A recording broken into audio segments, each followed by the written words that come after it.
Јас сум Сани, сексуална работничка, имам 26 години и сум од Скопје. Како сексуална работничка сум влегла во тие води доброволно, своеволно, затоа што си ја сакам работата. Сакам да истражувам, интересно ми е, да ги откривам начинот на кој што кај општата популација и кај мажите е развина сексуалноста, кои све желби ги имаат, сето тоа е за мене предизвик.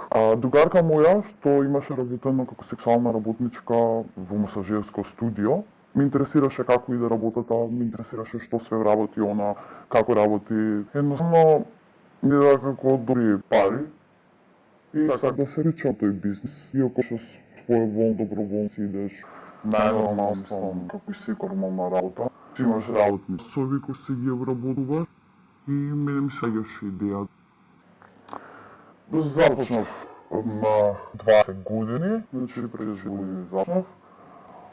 Клиентите што доаѓаа беа доста добри луѓе, во смисла, сакам да кажам, господа луѓе, кои што за разлика да речам од некои други што сум ги познавала со различни маниери и култури, овие беа баш онака на некој си ниво, на некој си место, од кој што ми се допаѓаше работата и сакам да продолжам надале. Почнав своеволно да си работам, самостално, и ми се допаѓаше уствари тоа. Се запознав многу добри луѓе со кои што се уште си имам комуникацијата со нив, се уште си имам како редовни клиенти. Сексуалните работници кои што работат имаат и отворена сцена и затворена сцена. Отворената сцена се местата каде што се на улица, затворената сцена е се местата каде што работат во сопствени станови или да речеме хотели или клубови, барови. Имаме клиенти од, како да кажам, од различни места. Имаме клиенти кои што се странци, имаме клиенти од јавните функции кои што се, значи имаме клиенти кои што воопшто не ги познаваме. Имаме клиенти кои што се различни, секој на свој начин. Можеш да запознаеш различни карактери, можеш да запознаеш добронамерни карактери, можеш да запознаеш лоши карактери, значи интересната ствар е во тоа што со текот на времето више ги запознаваш и самите луѓе и знаеш како да се заштитиш.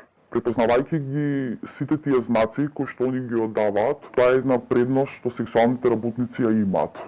Начинот на кој што они да се заштитат.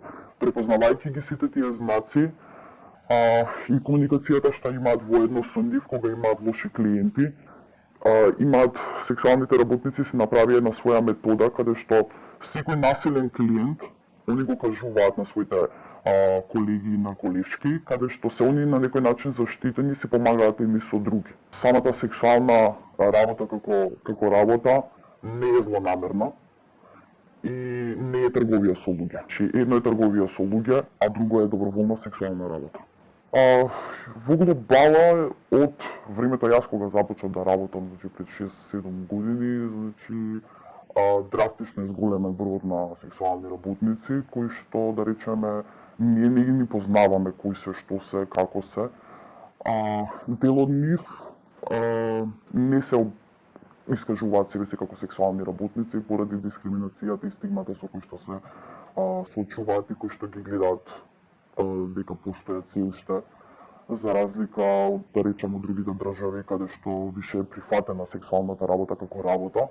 Кај нас во Македонија е се уште табу тема и не се ни зборува јавно за сексуалната работа, иако според мене мислам дека е нешто што е нормално, пошто станува збор за сексуалност, но очигледно дека општата популација другачи ги гледа тие работи, како да е нешто, не знам, казливо или насилно. Кога станува збор, да речеме, за прифаќање од страна на општеството или за изменување на законските рамки, реално кажано би го земала Нов Зеланд како пример, каде што во Нов Зеланд законските рамки за сексуалните работници се декриминализирани. За разлика, да речам, од некои одредени други држави каде што да, легализирана е сексуалната работа, но си има своји последици, си има своји законски рамки каде што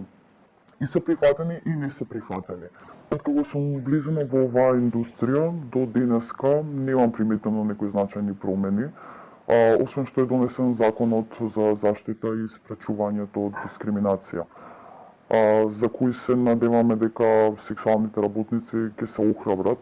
Граѓаните може да помогнат да намалат стигмата кон сексуалните работници, да ја прифатат како и секоја нормална работа, да не дискриминираат и да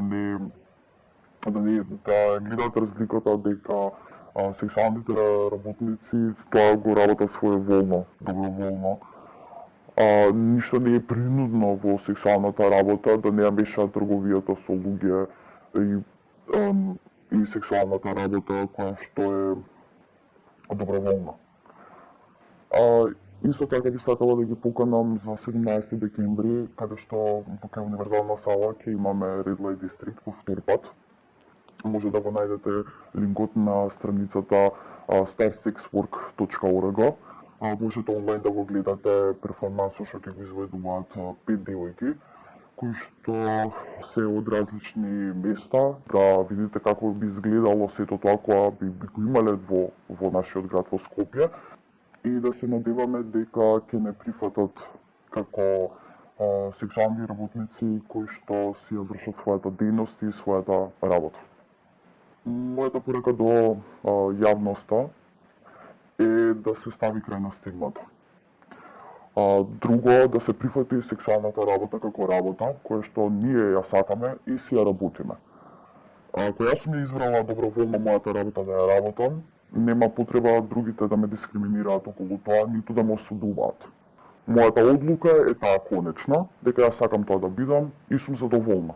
Потребно е комуникацијата, родителите да имаат, кога станува збор за сексуалноста, кај своите деца, поради причина што смета дека е многу битно нешто во секојдневниот живот на младата генерација.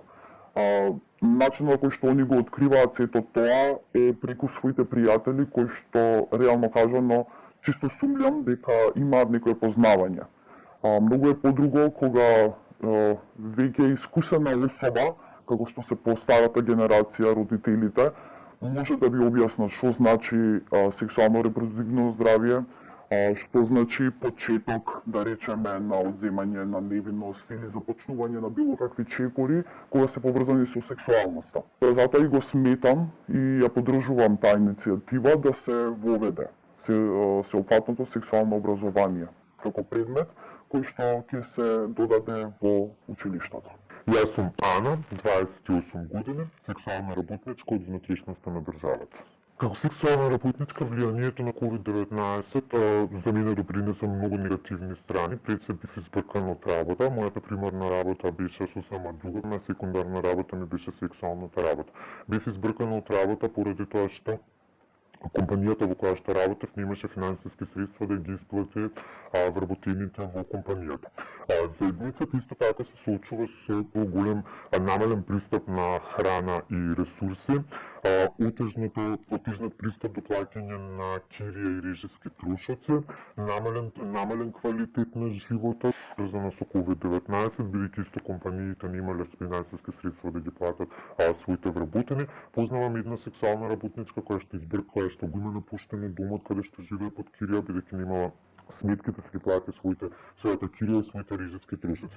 Овие статистики се извадени од едно истражување кое што стар првиот колектив на сексуални работници го има спроведено во текот на месец јули и месец август, каде што 50 на сексуални работници беа фатени во тоа истражување и ги дадоа своите одговори во однос со погодувањето на влијанието на COVID-19 врз здравствените и социјекономската благосостојба кај сексуалните работници. Нажалост, нашата држава не презема никакви конкретни чекори во однос на помош и помагање кон сексуалните работници. Потоа првиот колектив на сексуални работници на Балканот Стар отвори свои донацијски сметки каде што ден денеска може да се донираат парични средства за помош на сексуалните работници. Исто така во периодот од март до Денеска се имат спроведено неколку хуманитарни акции, каде што обезбедените средства се наменети на сексуални работници и нивните многодетни семејства, кои што се наоѓаат во исклучително тешка ситуација, погодени од COVID-19, со тие средства се набавени пакети за храна, се набавени средства за хигиена и се набавени средства за лична заштита, тоест маски за лице, ракавици и средства за дезинфекција на раце. Ситуацијата во Европа, нажалост, исто слична и како нашата, многу сексуални работници од различни земји се солидаризираа и се организираа самите да се помогнат помеѓу себе. Организација од Аустрија, која што е предводена од сексуални работници мигранти, имаше отворено сметка на платформата GoFundMe, каде што тие средства што ги донираа луѓето беа дадени на сексуални работници кои што исто така се наоѓаат во тешка ситуација за нивните сметки за кирија и за нивните режиски трошоци.